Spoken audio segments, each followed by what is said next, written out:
we got to find a way forward, though, because you can't just bury your head in the sand, or you can't just say, oh, let's become Luddites and, who needs all this social media? Look at here, the two of us, we're on a screen. I mean, so I get it. And we can and should use all this wonderful technology. And it can indeed be a way of reaching out and establishing connection. But it can't be an end in itself. It can't be the whole world you're in.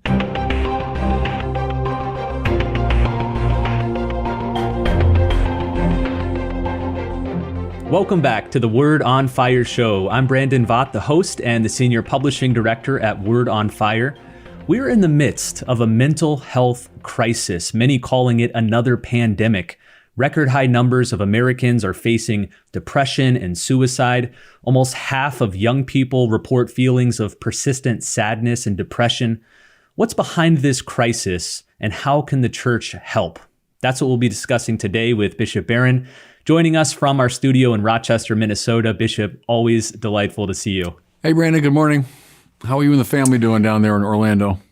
Yeah, we're doing very well. Very well. Everyone's back in school after the long break, so we're chugging along well. Good. Before we get to mental health, I want to talk about a related ethical issue. It's one that you raised at the recent USCCB conference. That's the gathering of all the American bishops. And in your role as head of the Bishops' Committee on Laity, Marriage, Family Life, and Youth, you gave a statement on behalf of the U.S. bishops concerning the practice of surrogacy. Tell us about that. What prompted it? Maybe what is surrogacy, and why do the bishops see problems with it?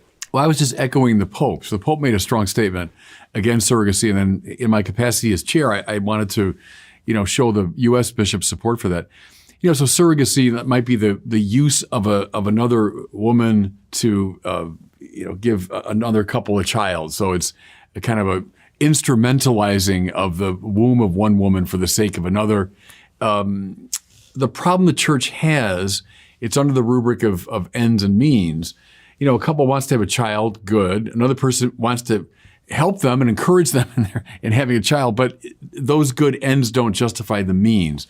Surrogacy involves a breakdown, call it of the inner logic of the sexual act. The church looks at that in a very integrated way. The sexual act involving a psychological dimension, a spiritual dimension, a physical dimension, and it has an internal logic. So we say that sex is appropriate within the context of married commitment and the couple's open to life. When we break up that inner logic in different ways, and surrogacy does it in a very dramatic way, and the Pope used that language of instrumentalizing sexuality, we're in very murky and very dangerous moral territory. So we just wanted to confirm what the Pope said and to show our support for it, because it's part, Brandon, as you know, of a general kind of meltdown, morally speaking, where there's a lot of end justifying the means language going on. If someone wants a good thing and they have good feelings about it, and it really is a good thing, well, then whatever you need to do, you should be able to do it. And the church has always backed away from that.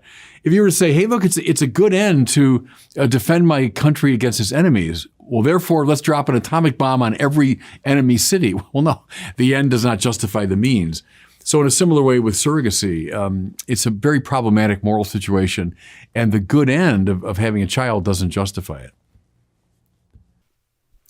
Let's move from one ethical, moral problem to another. I want to spend the rest of this episode talking about this mental health crisis that's overtaken our country. I mentioned how at the recent November meeting of the bishops, you led a presentation and then a discussion among the bishops about the mental health crisis. First of all, why did the bishops even put this on the agenda? Why do you think they feel so strongly that this is a pressing issue for them? Well, I suggested it when I became chair of this committee you mentioned, the Laity, Marriage, Youth, and Family Life Committee. When I became chair, I said, my predecessor, Archbishop Cordileone, had done a lot of wonderful work in terms of laying out the church's teaching on sexuality and marriage. So I said, that's terrific. An issue that strikes me as very important now is this mental health crisis. And I've been following it because of my interest in young people and reaching out to the secular world, that so many studies have shown that there's a spiking number of people with depression and anxiety and suicidal ideation, and especially among the young. So I said to my committee, I think this is something we should talk about. So my committee worked on it and our staff worked on it, and we decided to make a presentation to the body. And it was simply meant to be a kind of introduction to the fact that we're going to have roundtables go around the country discussing the issue, right? Bringing pastoral and clinical and spiritual people together. So I really anticipated I'd be up there with Archbishop Gudziak, by the way, who was the co-sponsor of it, that we'd be up there for 5 minutes and make this announcement and get some polite applause, and we'd sit down. We were there for an hour. And it was, I think it's fair to say, the most energy that the bishop showed during that whole meeting. One after another, getting up to the microphone to say, yes, this is a crisis, and yes, we have to do something, and here's what we've done, and here are our problems we faced. And it was very illuminating. And we are indeed following up on that. And I think in March is the first of these roundtables. So that's where it came from. It was really from my suggestion that we look at this matter. I want to talk about some of the themes and patterns that arose during these discussions and interventions from the bishops. One of the ones that came immediate to the fore was social media. Probably no surprise to most people here. Many researchers have linked the rise of social media with the rise of mental health issues. How do you see this correlation? How does social media lead to damaged mental health? In a lot of ways. It first came on my radar screen many years ago when I read Jean Twenge's book, iGen. We've referenced that a couple of times. I'm not sure how old that book is, at least 5 years probably, right? Probably longer. Time goes by so fast. But she, in that study of the, we call them, I don't know if it's Gen Z anymore or what, but I mean, the really young kids. She said there's a tight correlation between screen time and depression. And I never really thought about that before. Even though once I read it, I thought, yeah, I kind of feel that. I know that when I've been, for whatever reason, spending too much time with screens, whether it's working on my computer or the stupid, iPhone, it is depressing, And now you've got a generation that has been so conditioned by it. I think, Brandon, it's a function of that incurvatus in se problem of the turning in on oneself. It's a how about getting lost in the virtual world, not the real world? And there's something alienating about that when I'm not in touch with reality. Next, I would say it's the loss of real social contact. What makes us happy? We're built for happiness. And what makes us happy is connecting to each other. Body, soul, mind, emotion, et cetera. When we reach out and we make a real connection to somebody, that's what makes us happy. So if we have these devices now that are repugnant to that, of course it's going to cause greater depression. Another feature, of course, we're well aware of this, how brutal the social media world is.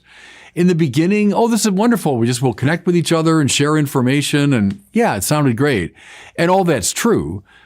But then it's accompanied by these brutal attacks in com boxes and then whatever. And especially for young people, if that's the world you've grown up with, that's the world you primarily live in, and you're flooded with negativity. Another step, many have pointed out, go to Facebook or Instagram or TikTok or whatever it is, and people will post themselves at their best. I'll take 50 selfies and choose the very best one to put up on social media. I'll show the best time I'm having with my friends on Instagram. And here's a TikTok showing how wonderfully happy my friends and I are. So people look at that and then they say, life isn't like that. We have good days and bad days.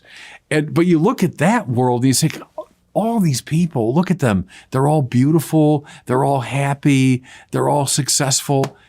And here I am in my room, and I'm not successful, and I'm not connected, and I'm not that beautiful. Well, nobody is.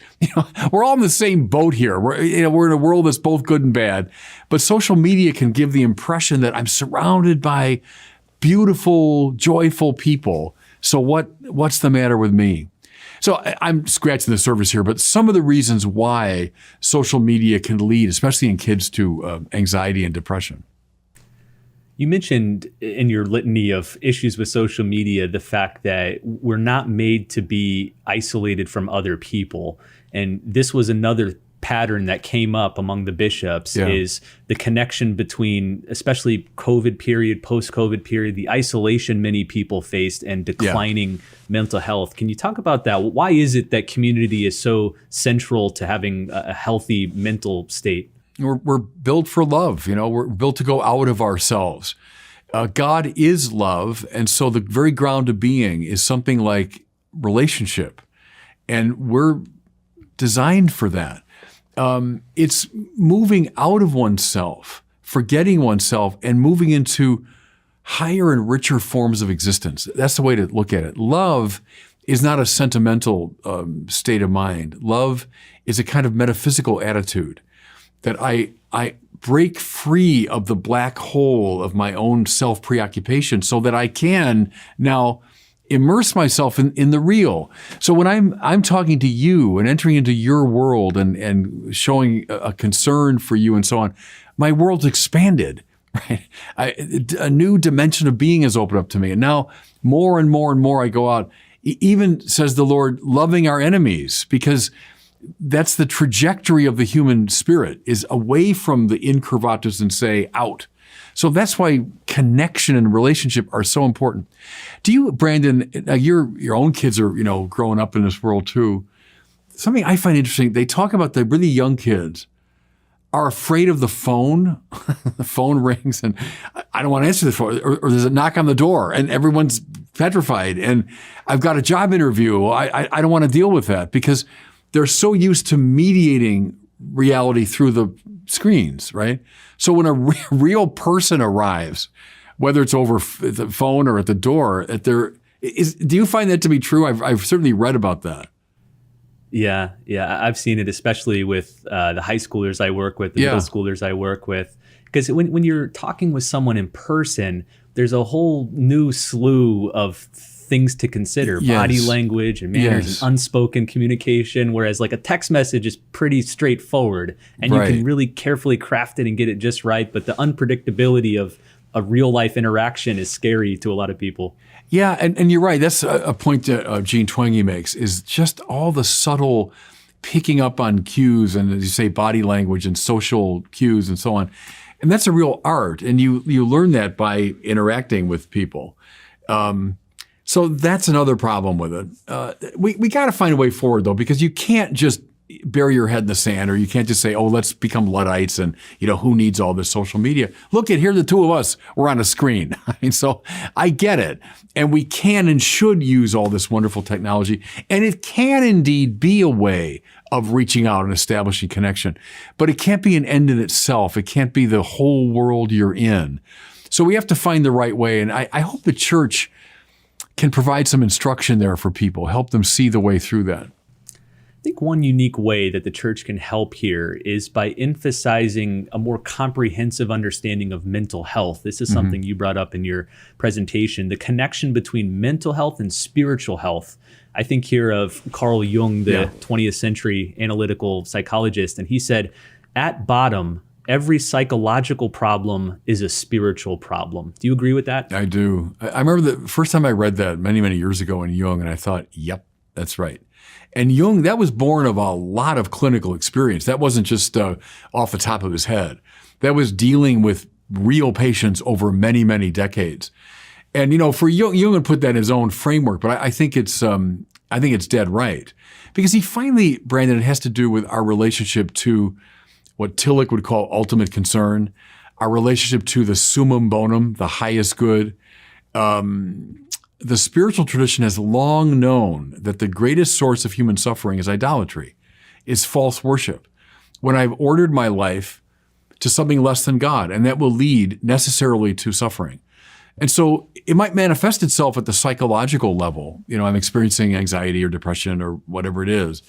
Well, keep following that all the way to the roots. Now look at someone like Dante. Dante, the Divine Comedy, begins with someone in a psychological crisis. I woke to find myself alone and lost in a dark wood, having wandered from the straight path.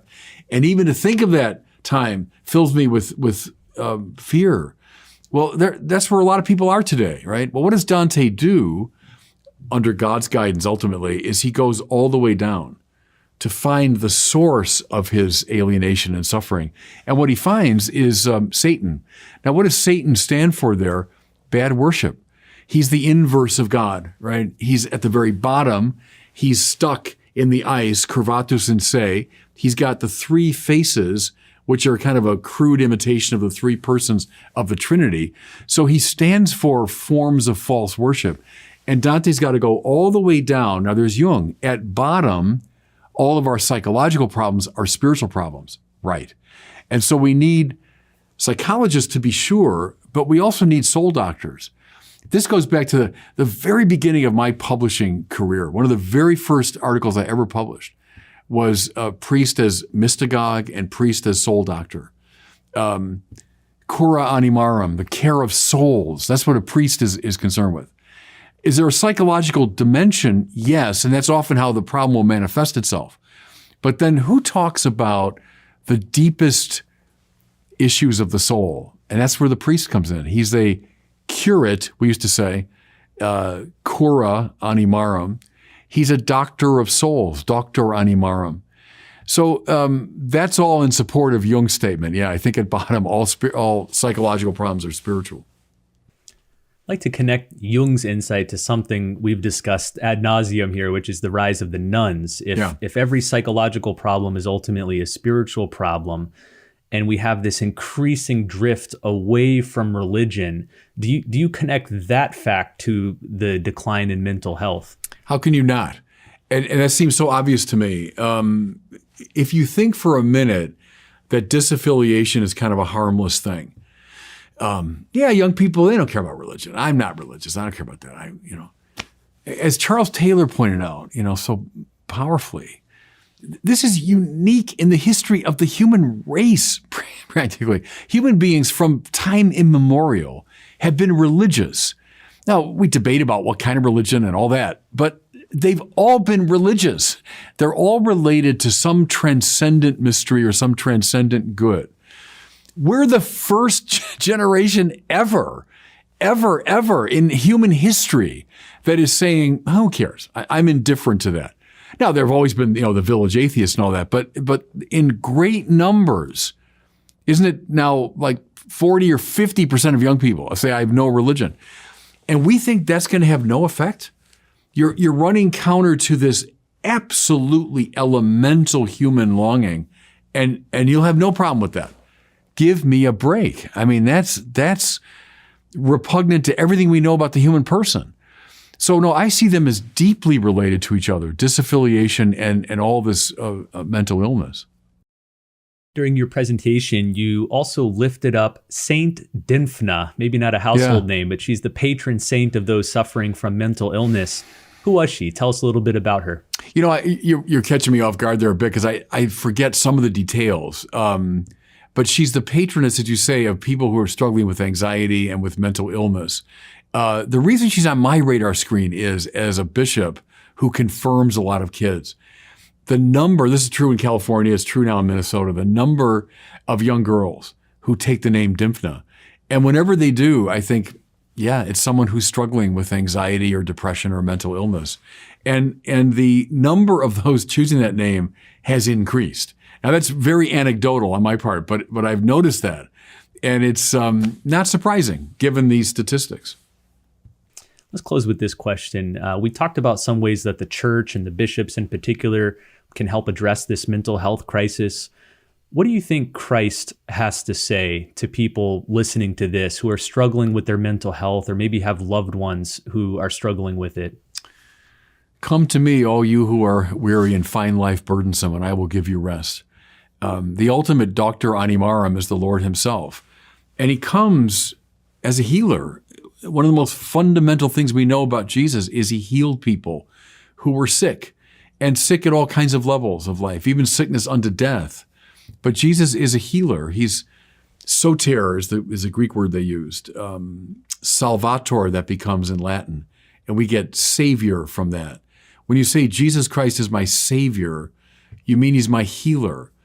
And so he's the ultimate source of healing at all levels of life. So I would say, a prayerful surrender to him is indispensable in this process. And even if that, I've been counseling people for many, many years, and even if it's, oh, Father, I don't know, it doesn't seem to have any effect on me, just do it. Just do it. I want you to go to church. I want you to spend time in front of the Blessed Sacrament. I want you to say, Lord, I hand my suffering and I hand my anxiety over to you. It's not a magic formula, but it's such an important step. And the Lord then will lead you. If you come to him, he'll say to you what he said to the person in the gospel. Do you want to be healed?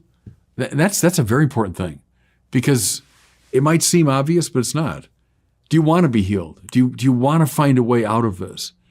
Well, come to me, all you who are burdened, and I will give you rest. Take my yoke upon you, right? So that means yoke yourself to me. A yoke is always, joining two animals. Well, the one is yourself and the other is the Lord. Take my yoke upon your shoulders. So a relation to the Lord, it's indispensable here.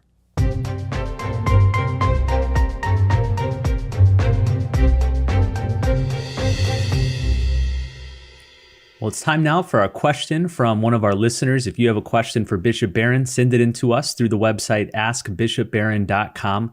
Today we have a question from Brian in Kentucky. He is asking about the church's just war doctrine. Here it is. Hi, Bishop Barron. My name is Brian from rural Kentucky. My question is this. Is just war theory merely a concession to human weakness? Because Isaiah does not say that we should beat our swords into plowshares unless the other guy attacks us first. Mm-hmm. And Christ doesn't say that we should turn the other cheek unless we really didn't deserve it, so on and so forth. So can you justify just war theory for me? Thank you. Yeah, you're asking, of course, a big question. And let me say this. There is a very ancient and very strong and very important tradition of pacifism within Christianity. And you've cited some of the sources, both Old Testament and New, for that. And some of the church fathers, Origen comes to mind, would have taken basically a pacifist position. And it endures to this day. Think of Dorothy Day, Merton, I was going to say Merton, but Merton said he was not a pacifist. But there's a long and strong and venerable tradition along those lines. And it's because we are called to live, Cardinal George used to put it this way, even now as we will all live with the Lord in heaven. So think of me as a celibate. Celibacy is not so much a privation, it's living even now as we will all live. When the Lord says, in heaven, we're not going to marry or be given in marriage.